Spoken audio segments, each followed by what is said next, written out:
Dear students, আশা করি তোমরা সবাই ভালো আছো।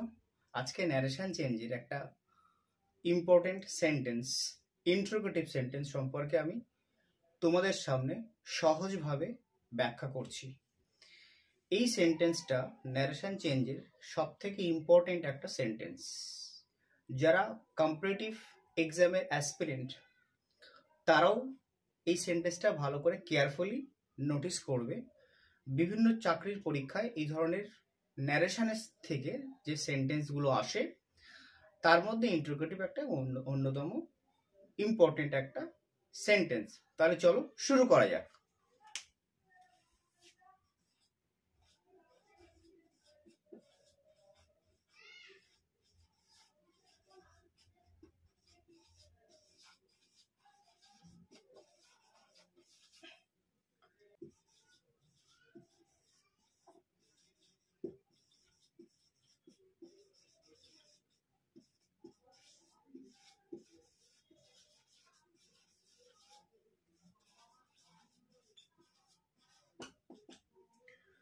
The boy said to me, "Do you go there?" এটা হচ্ছে একটা ইন্টারোগেটিভ সেন্টেন্সের এক্সাম্পল। তোমরা নিশ্চয়ই বুঝতে পারছো এর শেষে কোশ্চেন মার্ক আছে, সেই জন্য এটা ইন্টারোগেটিভ সেন্টেন্স। তাহলে এটা থেকে আমি যখন চেঞ্জটা করব, কি কি জিনিসগুলো চেঞ্জ হচ্ছে তোমরা কেয়ারফুলি নোটিস করো। সেড টু, এই সেড টু থেকে আমরা কি লিখবো, যেহেতু কোশ্চেন মার্ক আছে এখান থেকে লিখবো আস্কড। আস্কড এর পরে কিন্তু টু বসবে না, সেড টু থেকে আস্কড, ভালো করে এটা বুঝবে। The boy asked.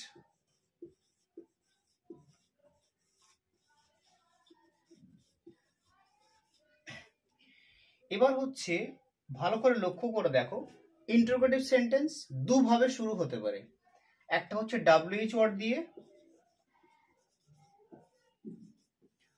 আরেকটা হচ্ছে ডু, ডাজ বা ডিড দিয়ে।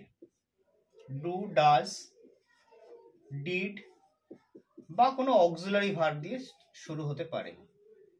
কোনো অক্সিলারি ভার্ব এখানে থাকতে পারে।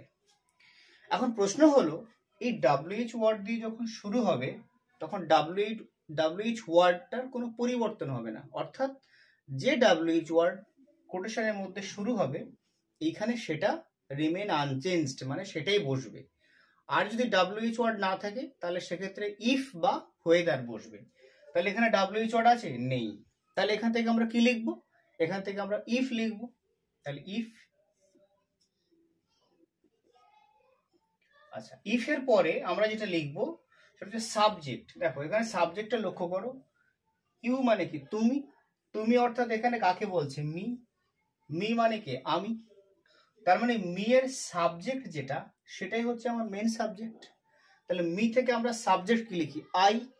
মি হচ্ছে সবসময় অবজেক্টে বসে, তাহলে এর সাবজেক্ট কি, আই। আই।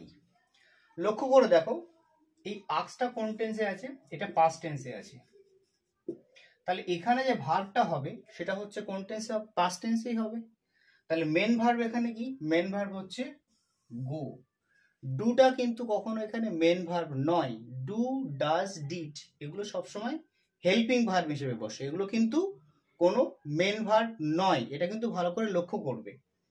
তাহলে গো এর পাস্ট ফর্ম কি, went. There. The boy asked, ও সরি এখানটা মিটা লিখলাম না, the boy asked me if I went there. শেষে কিন্তু ফুল স্টপ থাকবে, কারণটা হচ্ছে এটা ছিল ইন্টারোগেটিভ, তুমি যখন এটাকে চেঞ্জ করবে তখন এটা হবে অ্যাসার্টিভ, সেই জন্য এন্ডে ফুল স্টপ আছে। তাহলে খুব সিম্পল ভাবে বোঝা গেল। আমি আর একটা এক্সাম্পল দিই।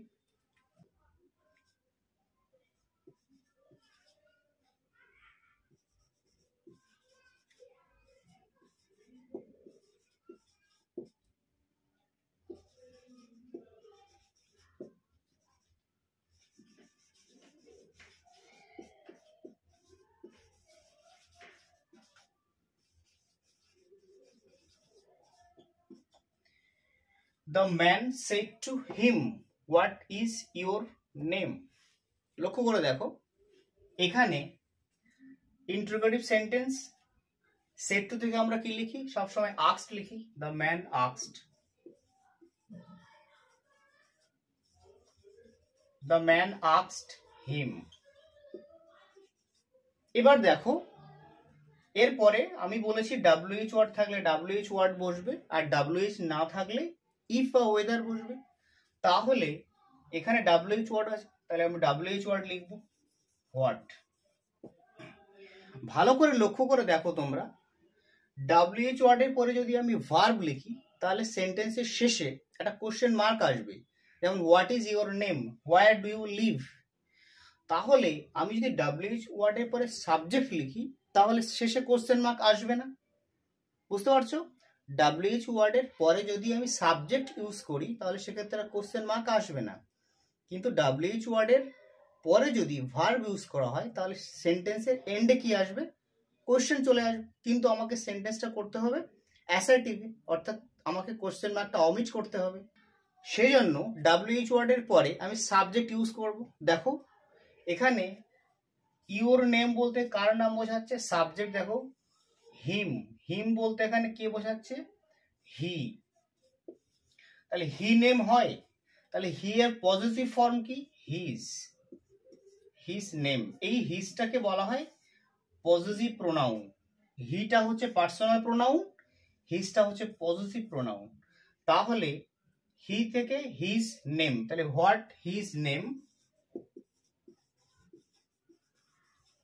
লক্ষ্য করো আস্কড পাস্ট টেন্সে আছে, তাহলে এখানে ভার্বের আমি পাস্ট ফর্ম লিখবো। এখানে ভার্ব কি, এখানে ইজটা হচ্ছে ভার্ব, আর তো কোনো ভার্ব নেই, এখানে ইজটা হচ্ছে ভার্ব। তাহলে ইজ এর পাস্ট ফর্ম কি, ওয়াজ, তাহলে হিজ নেম ওয়াজ। এন্ডে হচ্ছে ফুল স্টপ। ভালো করে দেখো, the man asked him what his name was. আমি যদি এই সেন্টেন্সটা এরকম লিখতাম হোয়াট ওয়াজ হিজ নেম, তাহলে এন্ডে কি চলে আসতো, কোশ্চেন মার্ক চলে আসতো, তাহলে সেটা ইন্টারোগেটিভ হতো। কিন্তু আমাকে চেঞ্জ করতে হবে কিসে, অ্যাসার্টিভে, অর্থাৎ এন্ডে কোশ্চেন মার্কটা থাকবে না। সেই জন্য আমাকে ফুল স্টপ আনতে গেলে ভার্বটাকে একদম শেষে লিখতে হবে। চলো আর একটা এক্সাম্পল দিই।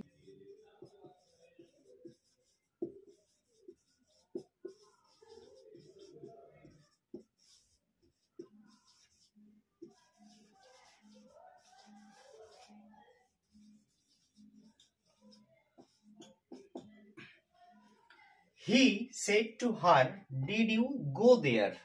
ভালো করে দেখো সেন্টেন্সটা। তাহলে সেড টু থেকে আমরা কি জানি, আমরা সেড টু থেকে আস্কড লিখতে হয় জানি। হি আস্কড হার। আমি কি বলেছি, আমি বলেছি WH ওয়ার্ড থাকলে এখানে WH ওয়ার্ড বসবে, আর WH ওয়ার্ড না থাকলে এখানে ইফ বা ওয়েদার বসবে। তাহলে ইফ, ইফের পরে কি বলেছি, সাবজেক্ট বলেছি। ভালো করে লক্ষ্য করে দেখো, হি বলতে এখানে ছেলেটা, হার বলতে হচ্ছে মেয়ে। তাহলে এখানে একজন মেয়েকে বলছে, তার মানে হারের সাবজেক্ট যেটা সেটাই হচ্ছে আমার মেন সাবজেক্ট। এখানে তুমি মানে কি, তুমি মানে হচ্ছে এখানে হার কে বোঝাচ্ছে, মানে তাকে উদ্দেশ্য করে বলছে। তাকে মানে হচ্ছে কি হার, আর সে মানে কি শি এখানে। তাহলে এখানে হারের সাবজেক্ট কি আমরা জানি, হার থেকে সাবজেক্ট হয় শি। ঠিক আছে, এটুকু বোঝা গেল। আচ্ছা এবার দেখো এই ডিডটা কোন টেন্সে আছে, এটা হচ্ছে পাস্ট টেন্সে আছে। আস্ক সেড টু কোন টেন্সে আছে, পাস্ট টেন্সে আছে। আমরা অ্যাসার্টিভে শিখেছি যে দুটো ভার্ব যদি পাস্ট টেন্সে থাকে তাহলে ইনডাইরেক্ট স্পিচে চেঞ্জ করার সময় পাস্ট পারফেক্ট হয়, অর্থাৎ হ্যাড প্লাস ভার্বের থার্ড ফর্ম হয়। তাহলে সি এর পরে আমরা হ্যাড লিখব। এবার লক্ষ্য করো মূল ভার্বটা আমি বলেছি কোটেশনের মধ্যে ডু, ডাজ, ডিড, এগুলো কিন্তু মেন ভার্ব নয়, এগুলো হচ্ছে হেল্পিং ভার্ব। হেল্পিং ভার্ব কি করে, কোনো কোশ্চেন ক্রিয়েট করে, মানে কোনো প্রশ্নবোধক সেন্টেন্সটাকে করতে গেলে আমরা এই ডিডের সাহায্য নিই বা ডু বা ডাজের সাহায্য নিই, তাহলে এটা কিন্তু মেন ভার্ব নয়। তাহলে সি এর পরে হ্যাড, মেন ভার্বটা কি এখানে গো, তাহলে হ্যাড এর পরে ভার্বের third form go, went, gone, gone there. Full stop. He asked her if she had gone there, full stop. হয়ে গেল। এবার দেখো তোমরা প্যাটার্নটা আমি লিখি। প্যাটার্নটা হলো